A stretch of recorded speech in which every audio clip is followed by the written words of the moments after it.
Қайырлы күн оқырмандар, қалайсыздар? Мен сіздерге шынымен әжім кетіретін жаңағы масканы айтатын боламын. Бұл енді бірақ ингредиенттен тұрады. Енді бұл маска енді шашқа да пайдалана берсеңіздер болады. Шашты өсіретін болады. Бірақ шаштың түбіне жағу керек. Шаштың түбіне шашыңызды қалыңдатады. Оқырмандар, осы зығыр дегенді мен маскада жасаған болатынмын. Оқырмандар, мен сіздерге осы зығырды айтқым келіп отыр. Мұнда орысшасын жазып кететін боламын. Және де базарда сатылатын болады. Кез келген жаңағы перец, грамда сатылатын жерлер бар ғой, сол жерде сатылатын болады. Осы зығыр десеңіздер, сіздерге тауып кететін болады. Зығырдың бір килограммы негізі 1000 теңге ма сондай тұрады, бірақ сіздерге жарты килограмм енді бір жылға жетеді ғой. 500 теңгеге алдым, мен сіздерге көрсетейін. Бізге осы 300 миллиграмм суда 300 миллиграмм су қажет болады. Суды біз осындай темір ыдысқа салып, біз көп жасамай қояйық. Міне. Бізге қыздар негізі 200 миллиграммда су жетеді екен, мұнда 100 миллиграмм су артық қалып кетті. Міне, 1 қасық, 2 қасық, 3 қасық, 4 қасық. Тағы 5 қасық қосайын. Енді бізге осы печкамызды қосамыз. Жақсылап қайнау қажет, кілегей болғанша. Әсері мықты. Бетіңіздегі әжім мен қарадақтарды 100% зығыр кетіретін болады. Мұнда орысшасын жазып кетемін.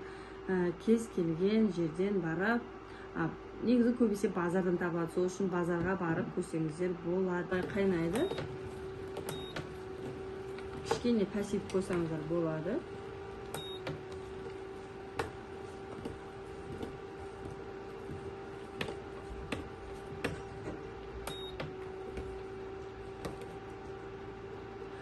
Бізге зығыр 15 минуттай қайнауы қажет. Қою болғанша қайнатамыз ғой. Мұнда қараңыздар. Өзі жайлап, жаңағы мед сияқты болады. Піскеннен кейін.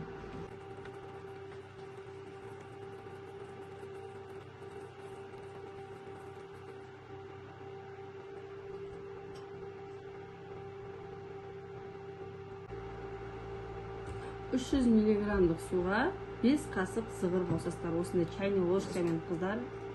Бұл бір клей сияқты болады да, кішкене көп оқырмандар өз жасағаннан кейін міндетті түрде қандай болатынын көретін болады.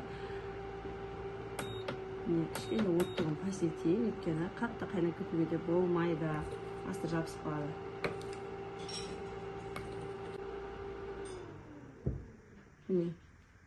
Печкамызды өшіреміз.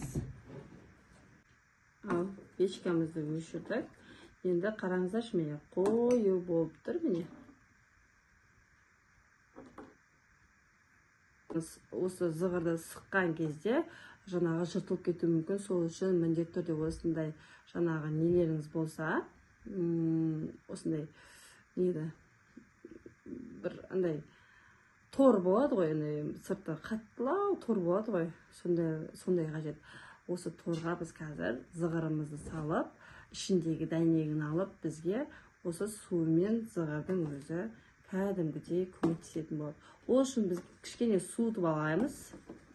Күнделікті түнде, әсіресе түнде қыз-келіншектер көп, мен сіздерге айтайын, масканы түнде жасаңыздар. Өйткені бетіңіздегі түнде демалады бетіңіз. Бетіңіздегі жаңағы микроб жұқпайды түнде. Сол үшін міндетті түрде масканы түнде жасап, жарты сағат жататын алдын жасап, ұйықтасаңыздар керемет әсер алатын болсыздар. Және де осы зығырды жасаған кезде вообще жаңағы крем жақпаңыздар. Крем жақпаймыз. Бұл маска ретінде емес, бұл тек қана жаңағы бетіңіздің проблемасы ретінде күресетін зат. Сіздерге қазір көптеген маскалар айтып жатырмын ғой. Осы аспирин, сода деген сияқты, содан кейін міндетті түрде крем жасаңыздар болады. Ал осы зығырдан кейін вообще крем жақпаңыздар. Кәдімгі жылы сумен беттеріңізді сүртіп немесе жуып алыңыздар. Зығырды біз осындай ыдысқа құямыз.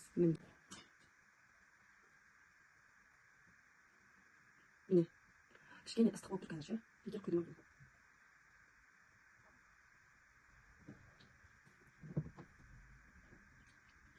Ай, ыстық болып тұр ғой. Қараңыздар, міне.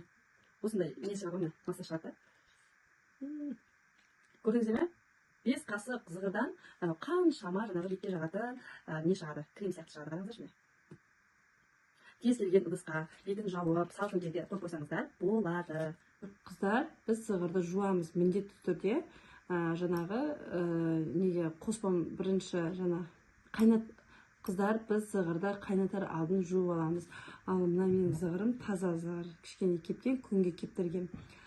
Сол үшін міне міндетті түрде міне кілегей сияқты шығады. Міне қараңыздаршы, міне. Міне кілегей сияқты шығады. Міндетті түрде жатардан алдын, жарты сағат алдын бетіңізге жағасыздар. Қолмен жақсаңыздар өте керемет жағады. Міне мен сіздерге қазір қолмен жағып көрсетейін. Міне крем сияқты болып тұрады. Міне осыны біз шашқа да пайдалансақ болады. Қараңыздаршы, алоэ сияқты кілегейі жаңағы өте әдемі болып тұрады. Міне қараңыздар. Осыны міндетті түрде біз түнде пайдаланыңыздар, қыздар. Сонда сіздер керемет нәтиже алатын боласыздар. Және де қысқа шашты қыз-келіншектер, шашын түсіп жатқан қыз-келіншектер, және де шашын өсіре алмай жатқан қыз-келіншектер болса, міндетті түрде жаңағы көп су дайындап, 10 қасықтап салып, осы шаштың түбіне жағып шығасыздар. Осыны сіздер бір аптада 3 рет шашыңызға жақсаңыздар болады. Ал зығырды сіздер күнде пайдалансаңыздар болады бетке. Күнде, бұл күнделікті маска, жаңағы өте табиғи, барлық нәрсесі табиғи, ішінде ешқандай қоспасы жоқ. Сол үшін міндетті түрде жасаңыздар. Әжімі болған қыздар, бетіңіздегі после родов босанғаннан кейін қарадақ болған қыздар, міндетті түрде осы зығырды пайдаланыңыздар. Шынымен мен өзім керемет результат алғанмын зығырдан. Сол үшін сіздерге айтып отырмын.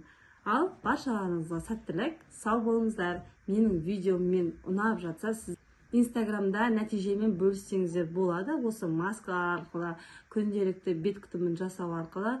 Ал баршаларыңызға сау болыңыз, сіздерге сәттілік тіледім.